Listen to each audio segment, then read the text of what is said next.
পড়ছি শিমুল আক্তার। গতকাল ছিল বিশ্ব ক্যান্সার শিশু দিবস।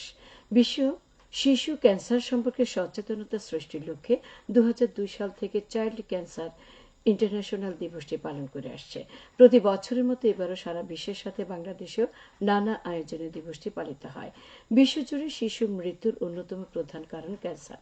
শিশুদের সাধারণত থ্যালাসেমিয়া বা ব্লাড ক্যান্সার বেশি হয়। এছাড়া লসিকা গ্রন্থি, কিডনি এবং চোখের ক্যান্সারেও শিশুরা আক্রান্ত হয়। বিশেষজ্ঞদের মতে বেশিরভাগ শিশুর ক্যান্সার নিরাময়যোগ্য।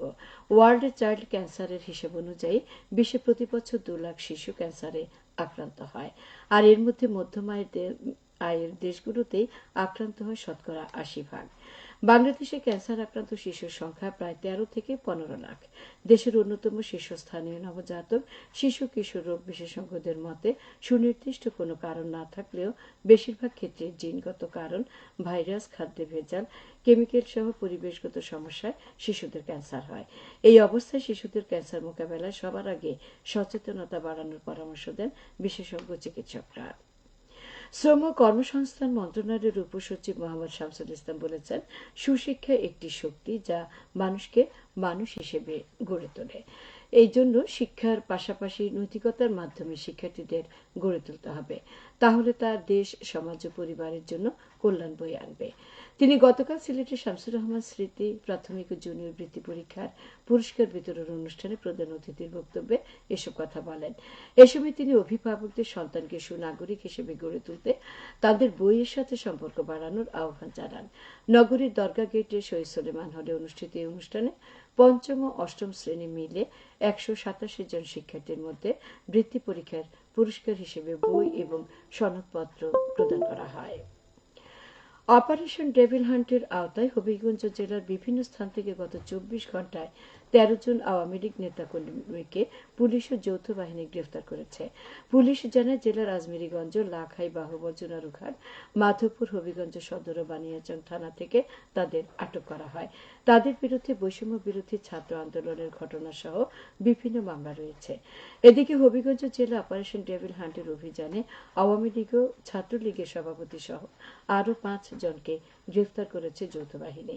এ সময় জেলার হবিগঞ্জ চুনারুঘাট উপজেলায় বৈষম্য বিরোধী ছাত্র আন্দোলন মামলায় অভিযুক্ত 4 ব্যক্তিকে আটক করা হয়। বাউল সম্রাট শাহ আব্দুল করিমের জন্মদিন ছিল গতকাল। 1916 সালের 15 ফেব্রুয়ারি সুনামগঞ্জের দিরাই উপজেলার উজানথল গ্রামে জন্মগ্রহণ করেন তিনি প্রায় 500 কাছাকাছি গান লিখেছেন ও সুর করেছেন। সঙ্গীতে অসামান্য অবদানের স্বীকৃতি হিসেবে 21 পদক ছাড়াও তিনি পেয়েছেন সিটিসেল চ্যানেল আই সম্মাননা, সিলেট সিটি কর্পোরেশন নাগরিক সম্বর্ধনা, বাংলাদেশ জাতিসংঘ সমিতি অভিমত, শিল্পকলা একাডেমি, খান বাহাদুর ইয়াহিয়া সম্মাননা সহ বহু পদক ও সম্মাননা।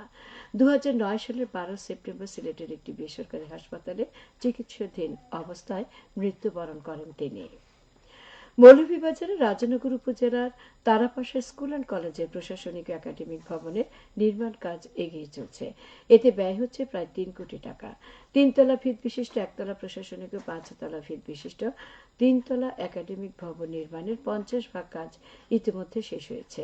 বাকি কাজ আগামী বছরের জুন মাসের মধ্যে শেষ হবে বলে আশা করা যাচ্ছে। শিক্ষা প্রকৌশল অধিদপ্তর তা বাস্তবায়ন করছে। এবারে শুনুন কৃষি সংবাদ। চলতি রবি মৌসুমে মৌলভীবাজারে শিমের ফলন ভালো হওয়ায় এবং বেশি মুনাফায় বিক্রি করতে পারায় চাষিদের মুখে হাসি ফুটেছে। জেলা কৃষি অধিদপ্তর জানায়, চলতি মৌসুমে জেলায় 2578 হেক্টর জমিতে শিম চাষ করা হয়েছে। এর মধ্যে উফশী জাতের 2075 ও স্থানীয় জাতের 503 হেক্টর জমিতে শিম চাষ করা হয়েছে এবং 13,824 মেট্রিক টন শিম উৎপাদিত হবে বলে আশা করা যাচ্ছে। শীতকালীন সবজির মধ্যে শিম হচ্ছে অন্যতম। বন্যায় গ্রীষ্মকালীন সবজি বিনষ্ট হওয়ায় চাষিরা মারাত্মক ক্ষতির সম্মুখীন হন, কিন্তু শিম সহ শীতকালীন শাকসবজি চাষ করে বেশি মুনাফা অর্জন করতে পেরে সেই ক্ষতি কাটিয়ে উঠতে সক্ষম হয়েছেন। চাষিদের উৎপাদিত শ্রীমঙ্গল উপজেলার শমশেরগঞ্জে শিম নভেম্বর মাসের প্রথম থেকে বাজারজাত শুরু হয়েছে। তখন প্রতি কেজি শিমের বাজার দর ছিল 220 টাকা, থেকে 240 টাকা। সরবরাহ বেড়ে যাওয়ায় বর্তমানে প্রতি কেজি শিম মানভেদে 20 থেকে 25 টাকায় বিক্রি হচ্ছে, কিন্তু চড়া দামে বিক্রি হচ্ছে স্থানীয়ভাবে উৎপাদিত শিমের কাঁচা বীজ। প্রতি কেজি শিমের বীজ 150 টাকা থেকে 180 টাকা দরে বিক্রি হচ্ছে। আগামী মার্চ মাস পর্যন্ত শিম ও কাঁচা শিমের বীজ বাজারজাত করা সম্ভব হবে। সবশেষে আবহাওয়া। আজ বেলা 1টা পর্যন্ত পূর্বাভাসে বলা হয়েছে সিলেট ও পার্শ্ববর্তী এলাকার জন্য কোনো সতর্ক বাণী নেই বা কোনো সংকেত দেখাতে হবে না। আজ সিলেটে সূর্যোদয় হয়েছে 6টা